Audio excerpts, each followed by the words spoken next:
Hi, I'm Sophie Colquhoun. I run my own business, Category Insight, and I work with Brookdale Consulting. And we buy on behalf of Welsh Government all the insight news for their food and drink team. So most of the stuff... Okay, sorry. Okay. So most of the insight that I'm going to talk about today has been brought, is from most of the insight sources that we're buying through Welsh Government. I'm going to start with one slide and really apologise about this. There's a lot of information on that, but just ignore that for a second. I'm going to give 2 or 3 slides on the UK grocery market. So the UK grocery market is worth about £115 billion, £115 billion, and that's what shoppers take back into their homes. In Wales, that's worth about £5.5 billion. It's growing at about 2.5% at the end of last year, and in Wales, slightly behind that. In terms of out-of-home, Wales is worth about 3 billion, and the UK out-of-home is worth about 49 billion. And what do I mean by out-of-home? I mean, when you go out of the home and you buy a snack, or you eat in a restaurant, or you eat in a hotel, that's the sort of size of the market in the UK. So we're talking about really big markets. Out-of-home is about half the size of in-home consumption. The other big thing about this market is what's happening now. And in 2019, we are starting to see, unfortunately, some of the signs that we saw in 2008. In 2008, we started to see some recessionary behaviours, and there are 2 or 3 big indicators that are starting to happen. One is consumers or shoppers are starting to trade down. So they're buying less finest products in retailers and more cheap products. They're trading from more expensive retailers to the discounters. And I'm sure you all know about the growth of Aldi and Lidl and everything else that's happened. That is continuing to grow. They're growing at plus 10% year on year. And the third thing is when we go out to eat, we're no longer eating necessarily at the most expensive restaurants. We're starting to eat in the evening. We're starting to eat at new and different occasions. So we're starting to eat, say, we go out for brunch rather than go out for an evening meal because it costs a bit less. Or we go and have a treat lunch rather than go out for dinner because it costs a bit less. So we're starting to see some of those behaviours. However, it's a giant market, and everybody will always still have to drink and eat food. The one other thing that happens in a recessionary time, which I think is really interesting, is something people talk about as the lipstick effect. And when we're feeling a bit down, we go out and have a bit of confectionery just to make us feel a bit better. On the Friday afternoon, when we've had a heavy week, we go and have a Mars bar or whatever it is, and that happens more in recessionary times. So you see treat occasions actually grow. I've talked enough about the current market. What about future trends? So if we're going to think about the future, we really need to understand consumers. And I don't know if any of you saw Wilfred's presentation earlier. He was absolutely inspiring. And he talked about understanding consumers. And he talked about not necessarily get caught up in trends, but understanding the big trends that are coming our way, I think is important to understand where to think about new products or think about how you position your new products. And you think about consumers, marketeers split consumers in all sorts of ways, but actually they often split them like this. So there are sort of 5 groups. You've got Gen Z. Gen Z is normally under the age of 20. I've got a 19-year-old son, he's Gen Z. Then we have millennials, people born between 1981 and 1999. I'm sure you've all heard of millennials. Then you've got Gen X, and I fall in that back bracket, just. And they're in sort of born between 1961 and 1980.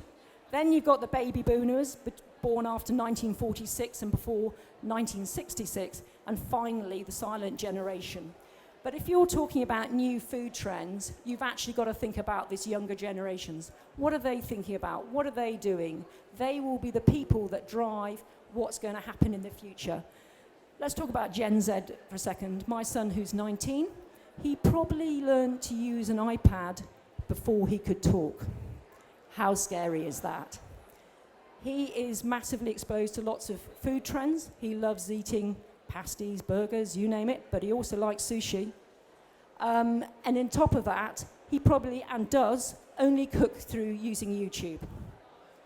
In terms of millennials, They were the generation everybody talked about. They were the generation that everybody said they're the new food trends. But they're now starting to get quite old. You know, quite a lot of them in their 30s having their own children. So they are very much about personalisation, thinking about customisation. There is some nostalgic thoughts going in their heads. And they're shifting a lot of their purchasing from being in-store to online. And I think that's quite a big trend. And if you think about those two generations, what are the big areas that we have collaborated or looked at together? And I think they're thinking about 4 different types of trends or trend areas. And I'm going to go into each one of these.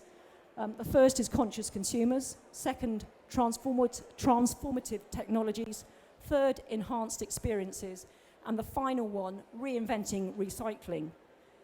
If we're talking about conscious consumers, what do I mean? I mean it's about cool to be kind to the planet, cool to be kind to ourselves, and also nurturing nature, which is really great for farmers, because you know all that thought about nurturing nature is very, very important. In terms of trends then, I'm not sure necessarily the first slide when you talk about future trends to lots of sheep farmers is necessarily plant-based eating, so I apologise for this, but it is a significant trend currently. Whether it will be for long term and whether it's a fad, I think not. Plant-based eating is actually probably here to stay. We all know about corn and how well that's done. We are starting to see other meat alternatives like Meatless Farm, and even in Wales we've got a new bug farm. I don't know if you all heard of the bug farm. So they use insect protein mixed with plant protein to make a new sort of protein potentially to be used in meals. So that's quite an interesting thought. They reckon that plant-based food is going to be worth about £3.3 billion, which sounds like a lot, and it is. But just remember, in the UK, when we take home meat into our home, that alone is worth £5 billion, just in the UK. So this is a new early trend. Will it grow? Will it be huge? Yes. Will it overtake the consumption of meat in the world? Absolutely not, because we've got a huge proportion of the world that doesn't eat any meat yet. So, but it is more important. The other thing is Kantar World Panel, who I don't know if you've ever heard of them, but they monitor what consumers do in the home every week, all through the year. And last year, we as a country ate 1 billion more plant-based meals in our home than we did in the previous year, which is, again, sounds a lot, and it is a lot, but it's not huge in terms of ties to the total market. The next area, which again is in a similar vein, is the role of veganism growth. Everybody says there are huge proportions of vegans in the world, in the UK. There are not. It's less than 0.5%. But if you combine that with vegetarians, it's somewhere around 6%. But the important point is they're driving a trend and a thought. So Veganuary last year was huge. Everybody remembers the Greggs sausage roll. And it's actually driving a whole thought about again, eating more plant food. There's some significant reduction in dairy at the moment in terms of 24% of UK consumers are trying to reduce the dairy consumption in their diet for not just these reasons. And I think there are 2 underlying consumer traits that are driving this. One is about healthiness, and one is about saving the planet in their eyes, because that's what this has been potentially been driven from. And we're starting to see the emergence of fast casual vegan restaurants in London and all that sort of thing. So it is a trend that is going to continue. So having talked about plant-based food and veganism, then there is also the non-alcoholic alternatives. So I found this really interesting, and I'll explain one in a second a little bit more. Alcohol consumption in the UK is its lowest that it's been for 18 years. 1 in 5 adults don't drink in the UK, and 1 in 4 of 16 to 24-year-olds don't drink. I have a daughter who's just finished being a student and a son who's just started being a student. I struggle with that stat slightly, but yes. But what that's happened is, I'm sure you've seen, I think if you go into your local Tesco, there's now a whole bay which is about non-alcohol products. You can buy gin called Seedlip, which has no alcohol. It's sold at 20 quid a bottle. And I'm thinking, 20 quid a bottle for a cordial. A very good cordial, but even so, it is a cordial. So it is a new trend, and it is on growth. The other thing is this whole area of free from. I've already talked about free from a bit, because 24% of UK adults are trying to reduce their dairy intake. But now we've seen the rise of all the dairy alternatives. So we've got oat-based milks, we've got coconut-based products, and we've got coconut-based ice cream. We've seen the rise in gluten-free. People are not just doing it because they're celiac, they're doing it because they think it's better for their bodies. And even soya-free. Well, the one that's really interesting for me is sugar-free. Sugar-free is being driven really by the government. So as we know, soft drinks have now got a sugar levy on them, so that we're seeing reformulations, new positionings of markets by manufacturers, and I think that will grow significantly. I don't know if any of you watched Dragon's Den last week. Anybody watch Dragon's Den? So the brand that they fought most over on Dragon's Den last week, which was brilliantly positioned, by the way, and if anybody saw Wilford's presentation, his thoughts on brand positioning were bang on. He's absolutely brilliant. This brand last week was called Pure Heavenly, and it was dairy-free, gluten-free, palm oil-free, soya-free, and low in sugar. And now that is because they're looking for a niche product in a giant market. You know, confectionery is a £3 billion market. So if you've got a really unique positioning that you can really sell, then that gave them a great opportunity. And the last area in this conscious consumer bit is about proper production and preparation. And as farmers, God, if we don't do this, we really do this bit well. In terms of, consumers are really prepared to pay more for things that are done really well and can demonstrate nurturing values. We've seen a whole new way of products being developed on this area. I think one of the best examples of a mainstream brand that's done this is Happy Eggs. They sell the whole idea of free range in a whole different way, and whether or not they are delivering all those things, I don't know, but they're delivering a great emotional connection with consumers. And in terms of that, we're starting as a result of that to see new things. So smoking, meats, etc. is coming back on the agenda, pickling, all those sort of products. And even fast-moving, fast food, healthy food. So in America, there is a restaurant chain where they do chicken, where it's fresh free-range chicken with fresh breadcrumbs sold and produced on the day in store, and it's got going phenomenally well. In terms of where all these trends are on the curve of whether they're right out there or they're in the beginning. So everywhere we're seeing free from now. Becoming mainstream, veganism and non-alcoholic alternatives, and gaining momentum is this plant-based eater and this proper production and preparation. The next area I want to talk about is transformative technologies. And this is all about one size does not fit all. It's about personalization. And it's also about, if I want it now, give it to me now. And the first bit then about those sort of three things that come out of that is personalized nutrition. So I think there has been some personalized nutrition in the past. I mean, anybody who wanted to lose weight went on Weight Watchers or decided to do Slimming World, and that was sort of semi-personalized nutrition. But there's a whole new thing about this now. There is even companies that are DNA testing and using artificial intelligence in Japan. Nestle Japan are creating supplements to personalize the individual and sending supplements based on their DNA testing. There's a company in the US called Habit that is creating products or menus straight from the DNA profiling to what you should be eating. And I think what's interesting is it really links to this underlying trend. There is a great new thing that's happening that it links to what you put in your stomach and in your gut is absolutely related to your body health and your mental health. And they think that that is a really big potential food trend. And one of the things we've seen, and you've probably all seen in this talk of probiotics and everything else, but we've seen a lot of things launched in the world of fermented foods. So we can see sauerkraut, for instance, now is fermented cabbage. We've got kombucha, which is fermented tea. And in fact, you can go in London, there are kombucha bars where it's on tap. You can have that as an alternative to an alcoholic drink. And you've got kefir, fermented milk products.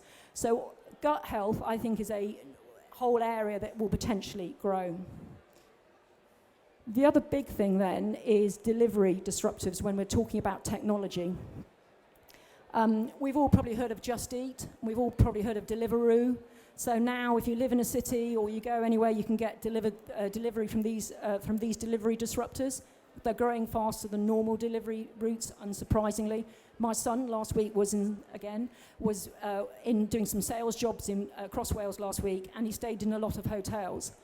And he told me he didn't order once from the restaurant. He had Deliveroo every day. I suspect it was pizza, but still, he did have Deliveroo every day. So it just shows the change in mentality. As a result of that, we've got a whole new way that retailers may sell things in America. There's a store called Amazon Go. I don't know if you've heard of it.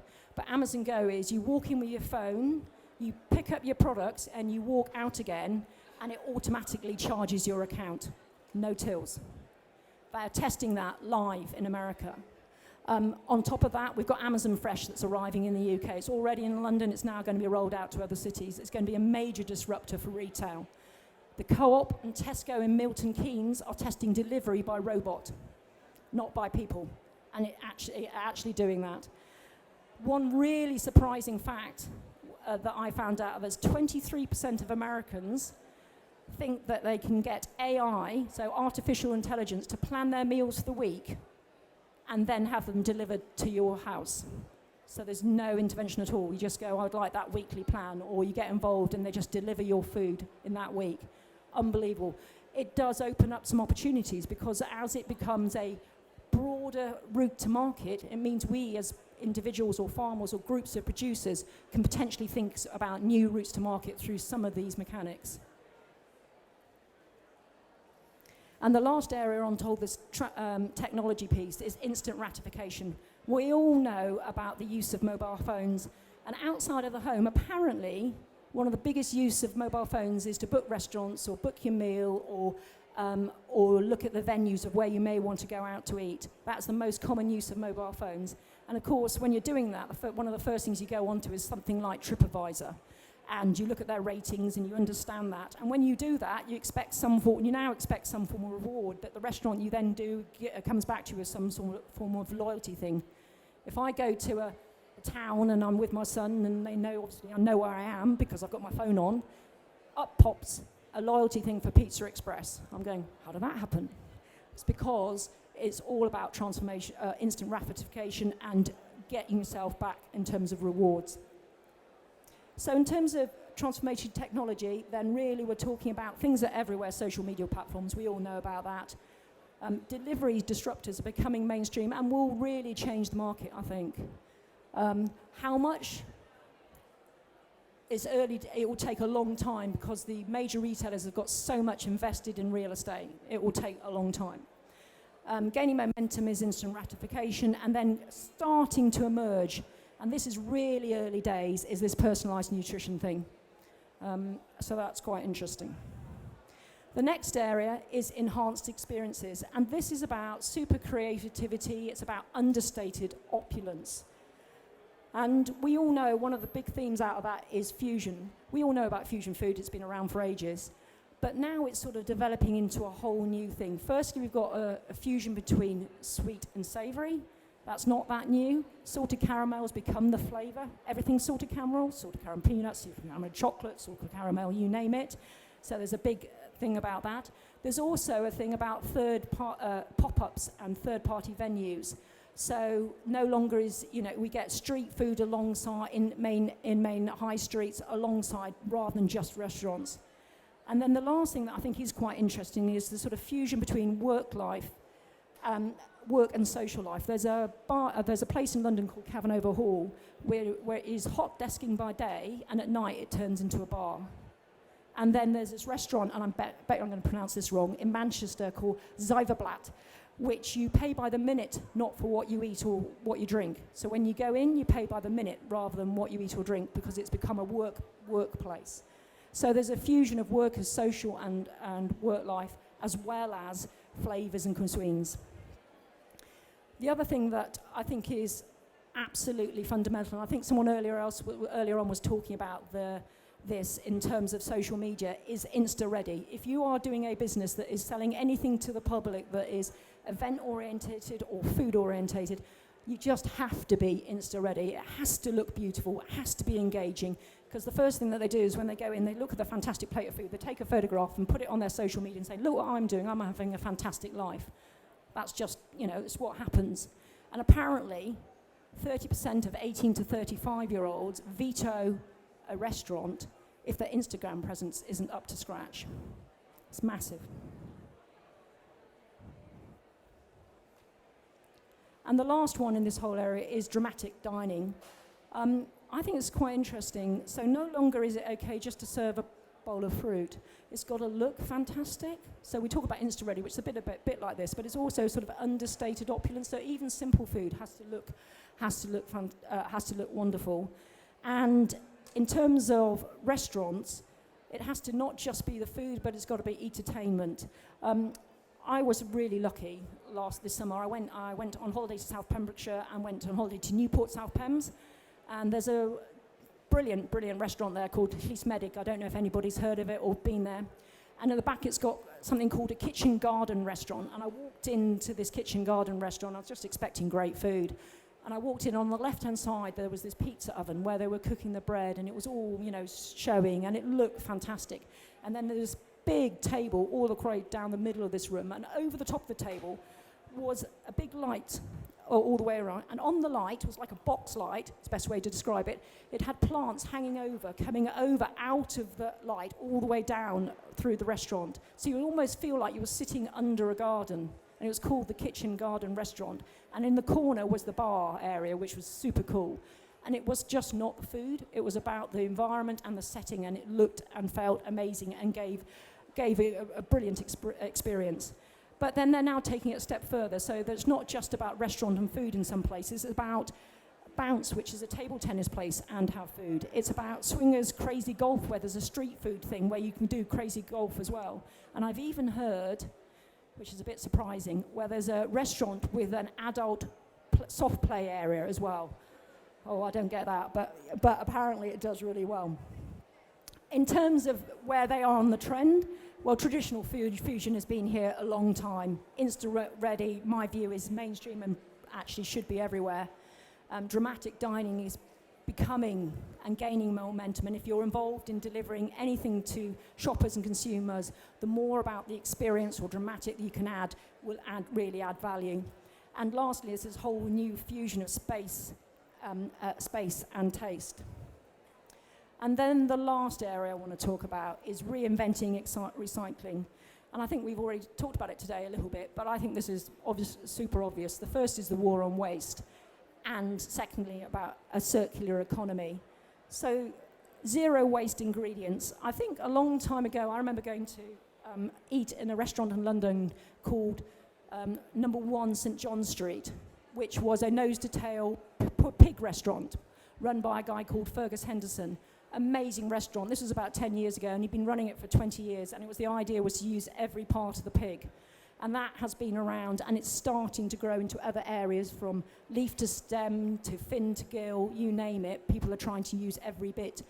And then in terms of that started to to come through into the retailers. So this year or last year, Tesco launched Waste Not juices, which were made from wonky vegetables. Morrison's have launched wonky vegetables. And then I think there's this fantastic brand, I don't know if any of you have seen it, called Rubies in the Rubble. So this has been set up, and what they're using is waste fruit and waste tomatoes to make ketchup or chutneys, and they're doing phenomenally well. So she started by taking the waste products out of the back of supermarkets when they're going to be thrown in the bin, and then making products. They then take products at the end of train journeys when they're about to throw the fruit out, and then make products. And they now have contracts with farmers where the products might be thrown in the bin, and instead it's turned into this brand called Rubies in the Rubble, and it has a really great social responsibility plan where they give profits back as well. It's a great marketing piece.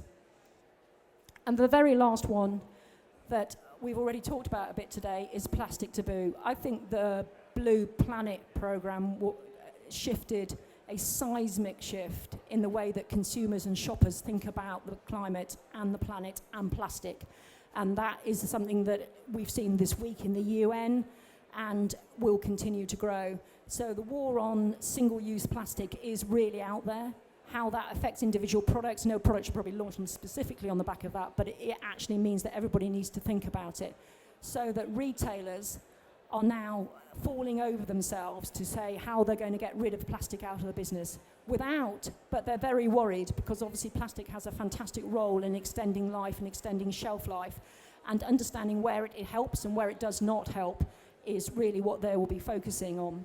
But as a result of that, we're starting to see companies come out with water brands launched in cans, like Dash, which I think I saw on social media this week. Victoria Beckham was using at London Fashion Week. So there is a real big thing about plastic. In terms of where we are on the sort of momentum, we've got becoming mainstream, plastic boo is right up there. And then really zero waste, and this whole idea about circular economy is just starting to get going. So just to summarise then, at the beginning I said the market is growing but is slowing, and we don't know yet what the effect of Brexit will be.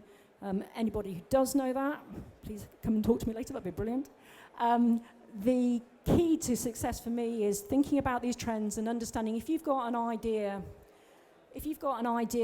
and you're thinking about how to develop it, is there anything in these trends that you can add to what you're thinking about? Or maybe some of these things will spark an idea. And for us, there are really 4 big areas that we thought about and have grouped big themes around. One is about this conscious consumer piece, transformation technologies, enhanced experience, and reinventing recycling. So that's it from me. If anybody's got any questions, I'm happy to answer them. Thank you.